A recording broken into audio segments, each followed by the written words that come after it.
All right, guys, that time to relax. Leave all your work, stress at work. Now it's time for you to just groove to the beat. Pour your favorite drink, alcohol, non-alcohol, whatever you want. No judgment here. All right. So that is brought to you by Sam Barsh. I'll make sure you're tagged on social media, so just in case you want to check out his music. All right. We had rain today. Did you see that, Wes? We actually had rain today. I did. That is freaking awesome. Well, I'm getting ahead of myself. So before we continue on with the show, you gotta do me one favor. One very, very small favor. Small favor. You click that subscribe button. So I'll let you do that. Oh, perfect. Thank you. Now, also, I want you to do me another favor. I want you to click that bell, that notification bell, so you're notified as soon as we drop new videos. So make sure you click on that. All right, perfect. All right, great. Since you guys got all the stuff out of the way, now we can move on to the show. So, welcome to episode 20. Can you believe it, Wes? Episode 20. One more episode and we're legally able to drink. What's up? Yes. So before we start with the show, would you like to do a quick introduction? So my name is Qierre McGlory, aka Coach Q. I am also a realtor where I get to help people buy, sell, invest in real estate. And I also get to coach agents to help them build successful real estate careers. I love what I do. I love helping people with their real estate needs, and I also love coaching people and helping them build successful careers as well. And now I'm going to let Wes share and let you guys know. Wes, what do you do? Hey, it's Wes, y'all. Wes Oliver, aka Broker Wes, aka the Money Man, the mortgage wizard, the breaker of financial chains, and the bringer of rain. So I am a mortgage broker, and I get to educate all of you fine people on the finer points of financing a home and different types of properties. And I like to do that. That's what I love to do. I love it. All right. So Wes and I are true believers in growth, mindset, mentorship, all that good stuff. So today I want to share with you a quote and information from one of my mentors, John Maxwell. And he talks about rejuvenation. Now, I'm not talking about you guys like going buy some stuff at a store and you're supposed to drink in and rejuvenate yourself. That's not what I'm talking about. I'm talking about natural rejuvenation, having a positive mindset, right? Getting rest, getting your 6+ hours of sleep at night, taking time to meditate, taking time to really be by yourself because you need that. You need to recharge. So if you're the kind of person that doesn't really have that time to have that one-on-one time, you definitely want to start investing in that. One thing is I do, I get up at 4:30 in the morning, right? I don't need to get up at 4:30 in the morning, but I do because it gives me an opportunity to work out. It gives me an opportunity to listen to my audiobooks. It gives me an opportunity to look over my family as they're sleeping because that's kind of creepy. And I don't care. I love them. So I like to look at them when they're sleeping. That's just what I do, right? That's what I do. So it's okay. They don't, right? Doesn't matter.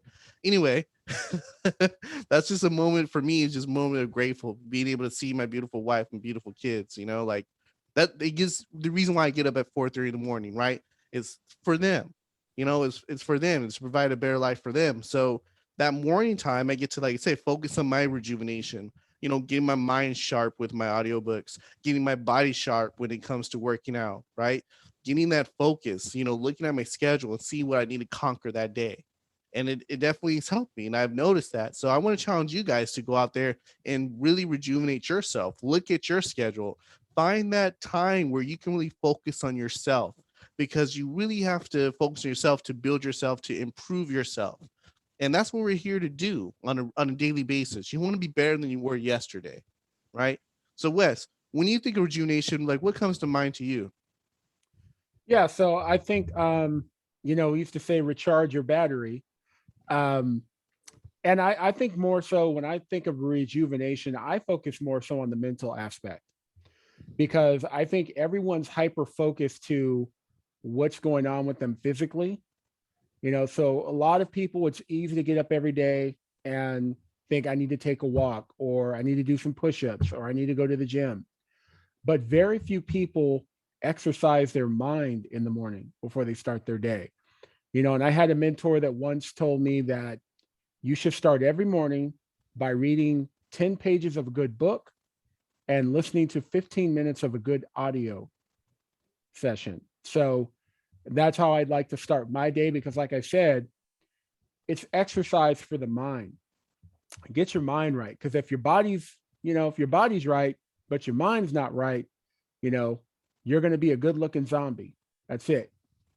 So yeah, make sure you're taking care of your mind and you get your mind right, because that's the most important weapon you have throughout the day. Absolutely. I love that. All right. Now we move on to the main event. So, housing gains slowing down in 2022. So, what does that mean, Wes? What does that mean by housing gains slowing down in 2022? Yeah, so this is based on a report that CAR, the California Association of Realtors, put out, basically estimating that housing gains were going to subside in 2022. Now, before I kind of go through the finer points of this, let me preface it by saying this. What they're saying is the market has been white hot, right? The market has been white hot. So what's going to end up happening is we're going to go from a white hot market to a normal red hot market. So that doesn't mean sales are going to go off the table. That does not mean that, home prices will not still continue to go up. They're just saying that it's going to, revert back to the mean, if you will. And I'm glad that you said that. It doesn't mean home prices are going to go down. Like, home prices can still go up, because sometimes when people think about momentum slowing down, a lot of people think, well, that means home prices are going to go down. So I'm glad that you brought up that point. Right. And really what we're talking about is them accelerating at a decelerated rate. Try saying that 5 times fast. So basically we've been looking at it. We've had like 10 straight years of, pricing gains in the housing market, 10 straight gains. And basically what they're estimating is that price gains will moderate and sales will decline a little bit. Now, the reason they're estimating this is going to happen is, number one, and this is something that really shocked me. I did not know this, that right now there's only 23% of households that will be able to afford a home in California. Only 23% of the households in the state. So not even a quarter. That's crazy. Yeah, not even a quarter, not even 25%. Yeah. So what that's done is it's got us to a point where 35% of the home sellers are actually moving out of state. So as opposed to buying a home, selling the home, then upgrading to a new home in the same state, 35% of those people are selling it and getting out of Dodge, right? Mm-hmm. Also, and this is an indication of affordability, 15% of the people who sell their homes end up having to move to a different county than where they were, right? So that is another factor. Now, also throw in the fact that here's why we don't expect to see basically home prices go off the table or whatever. Because right now, you still have more people looking to buy a home than you have people looking to sell a home. So you have that factor. They're also estimating that interest rates by this time next year will be at 3.5%. That's more than a 0.5% gain from where we are right now at this moment, right? But we still have a shortage. So people are still going to be looking to buy a home. People are still, and by the way, the other thing is too, don't forget this, there's still a huge expected recovery as we continue to sort out the pandemic and we get back to normal. So more people are going to go back to work. More people are going to start making money again. So that's going to create new buyers who are in a better place of affordability at that point too. So yeah, it's going to slow down, but it's not going to end, right? So the thing I would look at as far as this is concerned, because most people at this point are trying to wait and see what happens with prices. But the other side of that coin, which you need to consider, if rates go up to 3.5%, like I said, that's more than 0.5% higher than where we are right now. So it's a give and take. You're not going to get utopia. You're not going to get everything you want, so you have to decide which one makes more sense to you, which one's a higher priority for you. Absolutely. I love that. All right. Now we move on to hot topics. Hot topics. All right. So, hot topic for the day, mortgage forbearance, 75%. Wes, what does that mean, man? What does that mean? Yeah, so as you know, a lot of people have been in a forbearance due to the pandemic. And I will say this, let me preface it by saying this. It's not all people who actually need the forbearance. I know. I'm speaking with these people. I'm dealing with these people. I know. Some of them just saw an opportunity and they did it. But Well, anyway, absolutely. yeah. Anyway, so basically in the next few weeks, 75% of the remaining people who are in a forbearance are going to reach that 18-month limit, and they're going to have to come out of that forbearance, within the next few weeks. So this is going to be the biggest forbearance wave yet of people coming out of a forbearance. Now, like we said, 75% of the 1.7 million homes, that's 75% of 1.7 million are coming out of a forbearance. Now, we've had these conversations before. What does that mean for distressed properties?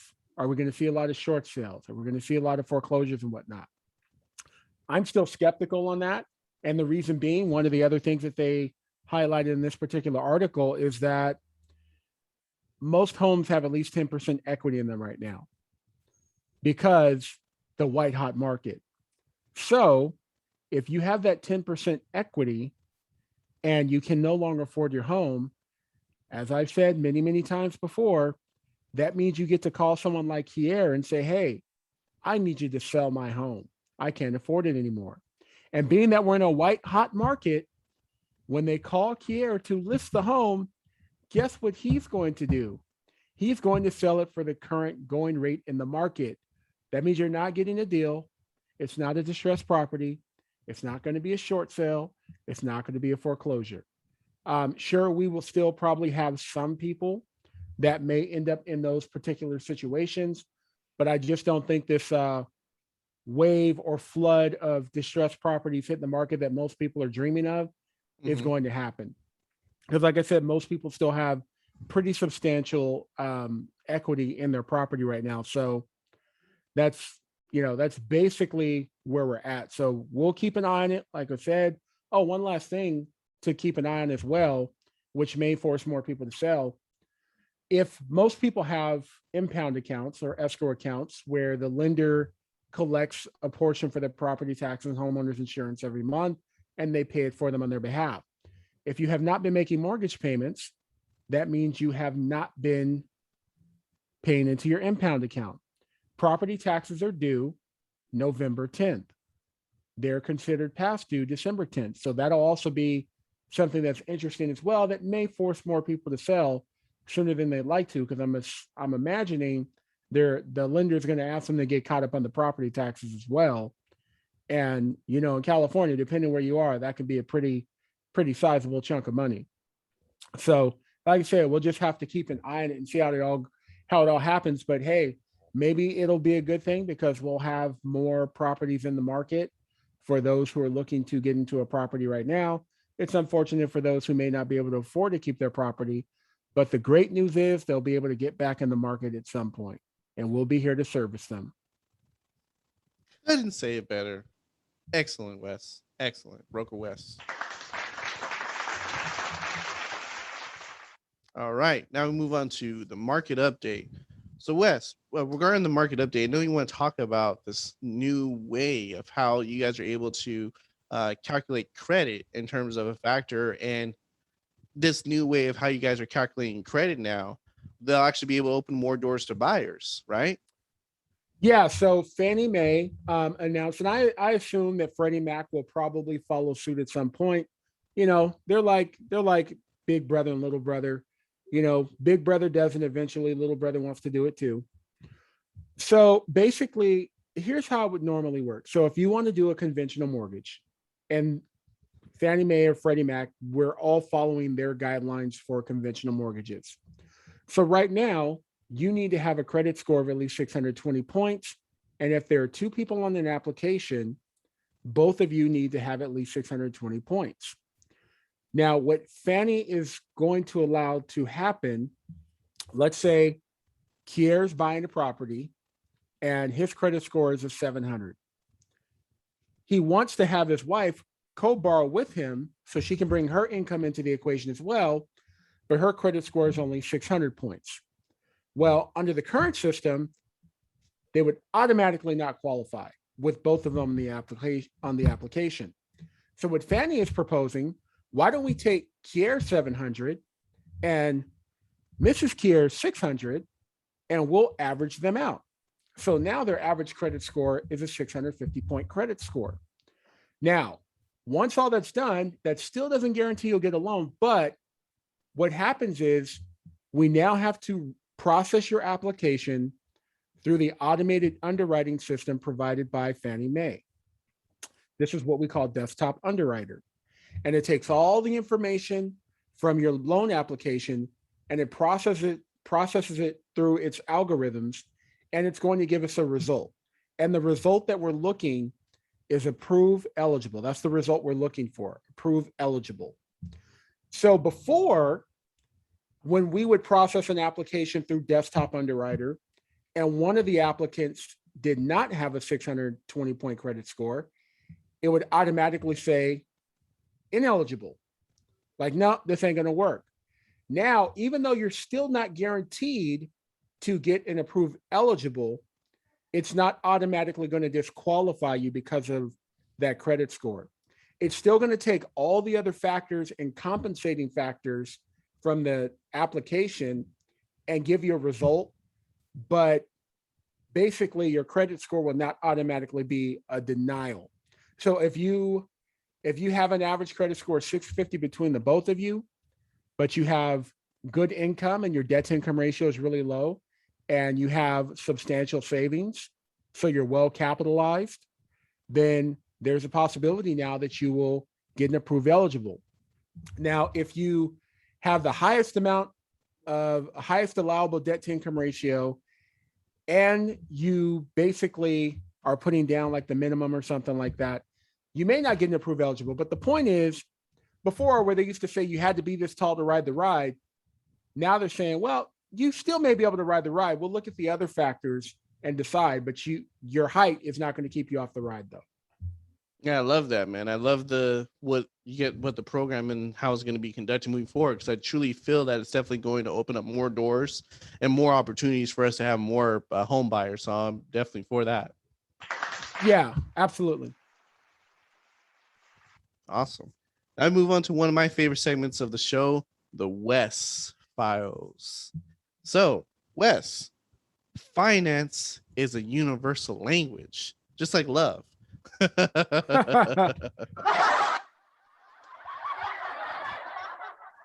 All right, Wes. So tell us what that means, man. What does that mean? Yeah, so the Wes Files, just want to introduce everybody to this. This is where I try to take my personal experiences with helping someone get pre-approved for a home loan or with financing a home. And there are certain things we learn along the way, certain mistakes, certain errors that I can bring and share with you guys so that you don't make these same mistakes. So the part about finance being a universal language. Now, in the last segment, we were talking about Fannie Mae and Freddie Mac. For those of you who don't know, Fannie Mae and Freddie Mac, they're government-supported entities, or GSEs, as we call them in our industry, and they are basically providing the guidelines for conventional mortgages for just about every lender that chooses to abide by those guidelines so that they can sell their loans to Fannie or Freddie, right? So you also have something called an overlay. Now, an overlay is a particular qualification that you might need to meet for a specific lender. So Fannie Mae might say that you're allowed to have a debt to income ratio as high as 50%, but a lender could choose to be more restrictive and say, even though Fannie says you can go up to 50, we don't want you going past 45%. A case where you might see that is where someone is qualifying for for down payment assistance programs, because that's typically what they do. So I had one client in particular that, we'd gone through the pre-approval and I crunched all the numbers and I gave them how much they would qualify for. Now, what ended up happening was they were not happy with that amount and they decided to go down the street, talk to another lender, and that other lender told them the same thing, right? The reason I say finance is a universal language is because we're all dealing with the same guidelines. Now, you might have lenders that have different overlays, but when it comes to Fannie and Freddie and their guidelines, specifically how we arrive at our conclusions about what money you can and cannot use to qualify for a home, what your income is, how to calculate income, those things are universal based on those guidelines. And I have to tell people that all the time. I have to make a distinction when I tell them that this isn't going to work or you won't qualify based on this. This is not the lender guideline. This is Fannie or Freddie. That's what you're dealing with, and I have to make that distinction all the time. Yes, there are some times where overlays, like perfect example, as a broker, I work with many lenders. And there are times when I might send a loan to one particular lender and that lender basically says that's not going to work, but it's not a Fannie or Freddie guideline, it's their guideline. And I move it to another lender and that lender says, yeah, we'll do that. Case in point, I'm helping someone refinance right now. Last year they had their second home rented out. This year they don't. It's a second home again. I took it to lender A. Lender A said, yeah, we need to see the tax return showing that that wasn't an investment property for the entire year, or we can't do it. That's just our rule. I said, no problem. Thank you, lender A. Lender B, would you like my client? Lender B said, yeah, all we need is A, B, and C, and we'll take it. And they're refinanced. They're done. They're good to go. So that's an overlay. But when we talk about the guidelines from Fannie or Freddie, that's totally different. And you can't just hop from one lender to the next and get past that. Now, and I'll say this, one last thing, one caveat, because I always like to be full disclosure, completely honest. Sometimes you find a lender that what we call like portfolio lenders, where they might keep a particular loan in their portfolio, which means that they're not going to sell it to Fannie or Freddie. And because they're not going to sell it to Fannie or Freddie, they can make up their own rules. So if I say your maximum debt to income ratio is 50% per Fannie or Freddie, this lender could say, we're not going to use their guidelines. We'll fund it ourselves. We'll service it ourselves. We'll keep it on our books. So we're going to allow you to go up to 55%. That does happen from time to time, but incredibly rare, because most lenders don't want to keep loans on their portfolio because they want to sell loans, finance more loans, sell loans, finance more loans so they can keep financing loans.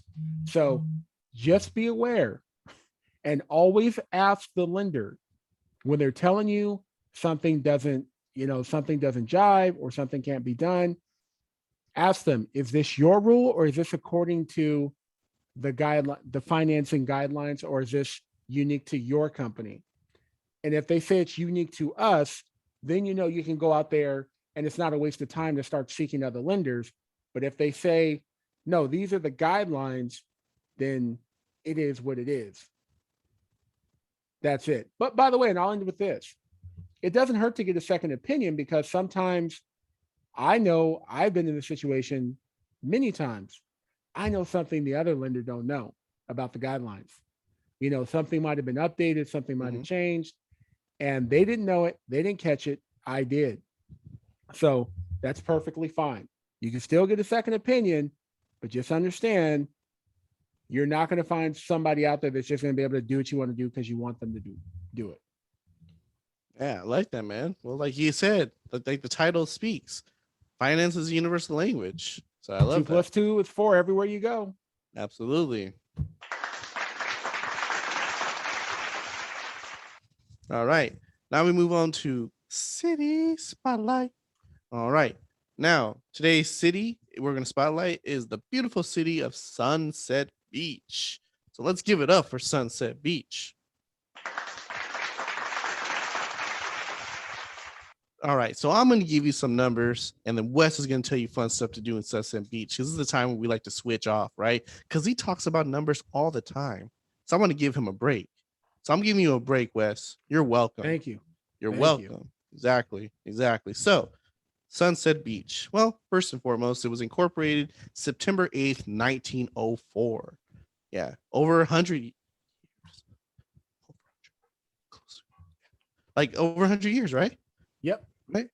Yeah, we're there. Yeah, 2000, yeah, over 100 years ago. So that's pretty awesome.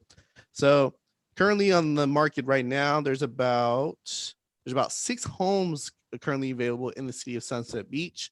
Average days on market, meaning that when a home comes on the market, when it actually gets sold or goes in escrow, is about 64 days, which is actually a little longer than what we normally see. But there is a reason why. The average list price in the city of Sunset Beach is $6.6 million.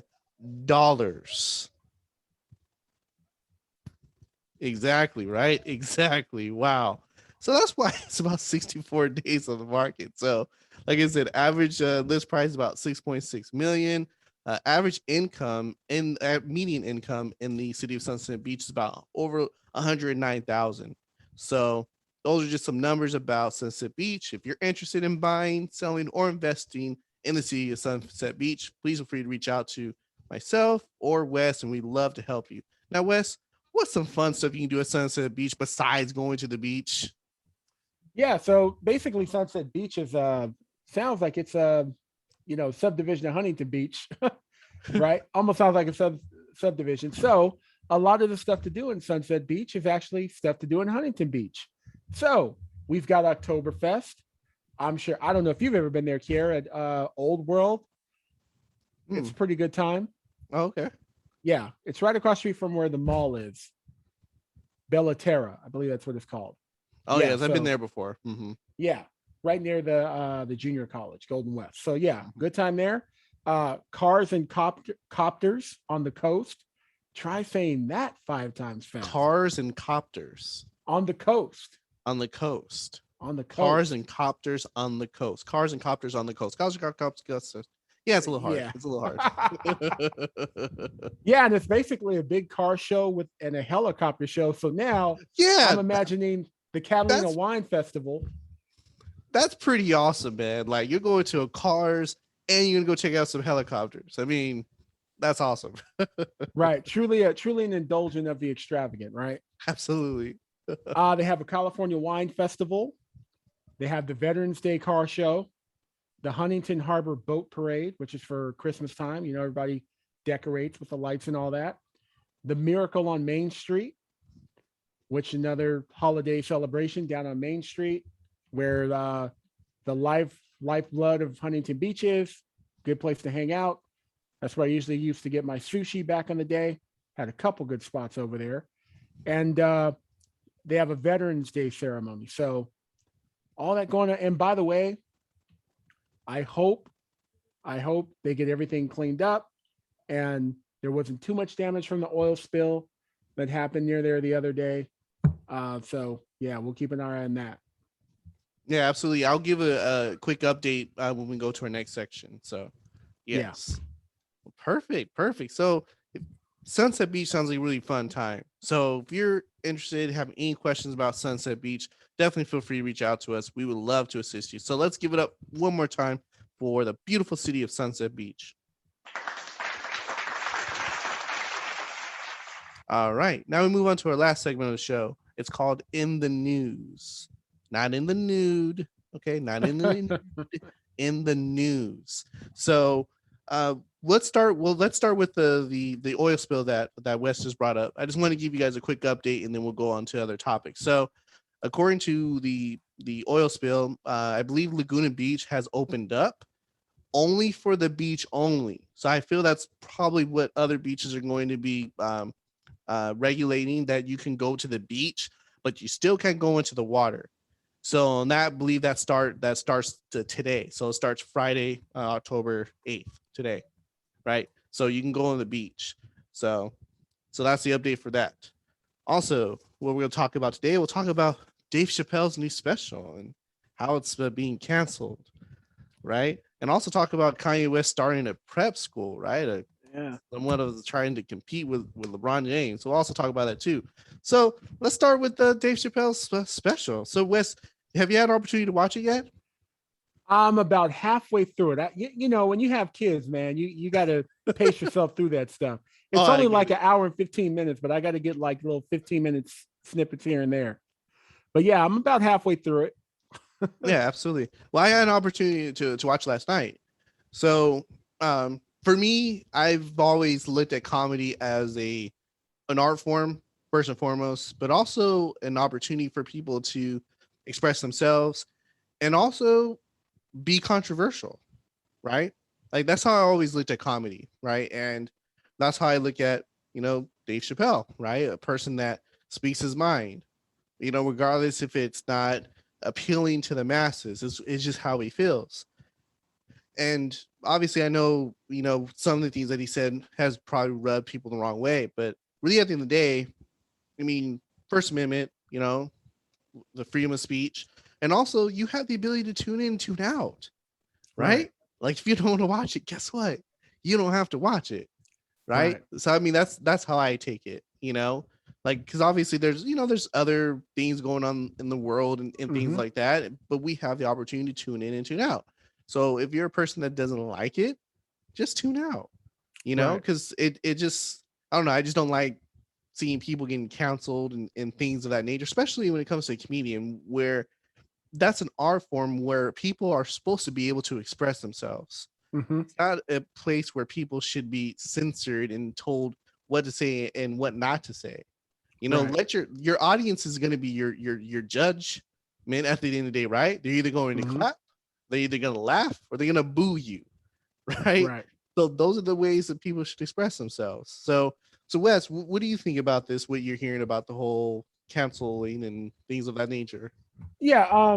Yeah, I can definitely understand why certain groups, and this group specifically is glad, might have taken offense to some of the things that were said in the show. I haven't seen the whole show yet, but I can understand that. But the thing is, you know, he has the freedom to say it, and you have the freedom to disagree with it. And you know, trying to have it pulled from platforms and whatnot. I've just always felt that keeping people from hearing a thing doesn't keep people from thinking a thing. That is my perspective on it. So, and I wish it were that way, but it's not. You know what I mean? There are certain things that, and by the way, there are certain forums and certain places that certain things should not be said. Obviously, we all know that. We all have a workplace that we go to, and we understand there are things that we can't say and do in the workplace, or else it could lead to consequences such as us losing our jobs and whatnot, right? But like I said, having the ability to say something in certain forums, you know, that's perfectly fine. And if you don't agree with it, that's perfectly fine. And like I said, just trying to stop a thing from being said is not going to stop, you know, an attitude about it or whatnot. It's kind of like the thing now where somebody gets caught saying something in their public life and their job gets a hold of it, you know, and then they end up getting fired. And that's the company's decision to make as to whether or not that person represents your ideals of the company and whatnot. But, you know, if that company decided not to fire that person, you know, so be it. You know, it is what it is. And they got to make money somewhere. Someone's going to hire them. You know, they got to be able to pay their bills. So, yeah, I'll watch the rest of it. And like I said, and by the way, I think there are things out there in the universe, especially in entertainment, that offend all of us to some degree. You know what I'm saying? And for those things, as you said, I just tune out, don't watch them. You know, and there are certain people that would not watch those things because they feel the way that I might feel about them. But there are some people who are going to watch those things because they don't feel the way I do about them. And I don't think taking that thing off of TV or off of Netflix is going to keep people from thinking and feeling those things. Unfortunately, that's just the world we live in. Yeah, absolutely. Very well put. Very well put. All right. So we move on. So Kanye's starting to prep school. So Wes, I'm not really so familiar on this development. So Wes, tell us a little more about that. About Kanye Yeah, West starting to prep school. yeah. So he basically started a prep school called the Donda Academy. Going to be somewhere out in the LA area. I guess the idea is that they're going to be a rival of Sierra Canyon, which Sierra Canyon is the school where LeBron James Jr., as some know as Bronny, currently plays basketball. And I think there's a few other NBA players whose children play there as well. I think Dwayne Wade's son might play there, and possibly gosh, who else was it? I think maybe no, not Chris Bosh. I can't remember. But anyway, um, so that's basically the idea. So right now, I guess he has like a few 5-star recruits already committed to going there and playing ball there, even though they don't have a coach yet. And they're already talking about setting up a game between the two schools at the Staples Center in February. So how cool is that? That Bronny will possibly get to play on the same floor that his father plays on as a professional.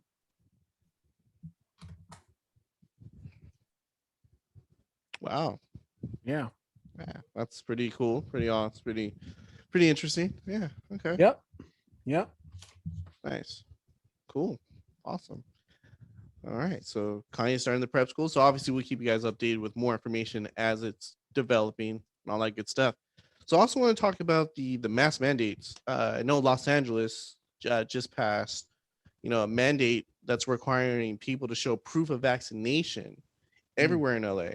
Whether you're going into a museum, you're going to a movie theater, you're going to an indoor restaurant, you're going to a gym, it's requiring vaccination. You're showing proof of vaccination, in the whole city of Los Angeles. Now, obviously, Orange County hasn't changed anything, mandates or anything, or any other counties that I'm aware of, right, Wes? I think it's just No, Los Angeles right now. I believe it is just Los Angeles. And I think I read something about somewhere up north, maybe San Francisco or something like that, considering it, but hasn't put it in place yet. Okay. Yeah. So it's definitely interesting. Definitely see how that will affect things. I mean, obviously, Los Angeles is a huge place, right? But could it cause people to leave Los Angeles, maybe relocate to Orange County, other counties, or even leave California altogether? So we'll definitely keep you updated, see if we get any type of data or even see any type of poll results, in terms of, how people are reacting to this, things of that nature. So yeah, we'll definitely keep you guys up on that. Anything else you want to share, Wes? Yep. So the Major League Baseball playoffs have started. I knew you're gonna beat that up. Oh, my Yeah, the Angels are in it. Dodgers had a pretty exciting ending to play into the NLDS. The game ended on a two home run, 2-score home run. So that's pretty interesting. Unfortunately, I'm an Angels fan, but I do like baseball, so I'll keep an eye on that. And the Yankees are out, so as an Angels fan, I think that's pretty great news. But yeah, I will keep an eye on that. And I can't really root for the Dodgers, but hey, if Dodger fans are happy, whatever. I don't care. Live and let live, right? Yeah, it is what it is. And then lastly, we didn't talk about this. I forgot the Super Bowl halftime show. Oh, something Yeah. that should have happened like a long time ago is finally happening. So Wes, share. So what's happening? Yeah. So this year, the Super Bowl will be played at SoFi Stadium, home of the Rams and the Chargers in Inglewood, always up to no good. And so they announced who's going to be performing at the halftime show this year. So it's going to be Dr. Dre, Snoop Dogg, Eminem, and Mary J. Blige. So that's quite the lineup. That should be one entertaining halftime. Now, I will say this, it does sadden my heart because Nate Dogg is deceased and he was so great singing on all those tracks. I mean, he sang on almost all of those tracks. I even used to tell people, if you want a hit song, put Dr. Dre on the production, let Snoop rap on it, and let Nate Dogg sing the hook. And that's going to go platinum every single time. So he won't be there. And I'm hoping, because I really think, I'm like, why didn't they invite Ice Cube? I hope him and Exhibit will just show up because that would be really cool. That'll throw it over the top. If Ice Cube and Exhibit show up, yeah, man. Absolutely. Whole West Side Connection, man. Yeah. Get DJ Quick in there too. I'm down with that. There you go. Yeah, so that would definitely be exciting, man. It seemed like that should have been something that happened before, but it's so fitting actually having stayed up in Inglewood to have this happen now. You know what I mean? So it's awesome. So I'm definitely excited to seeing that. Awesome. So thank you guys for tuning in to episode 20 of Real Talk with Coach Q and Broker West. All right, guys. Until next time, see you on the next episode.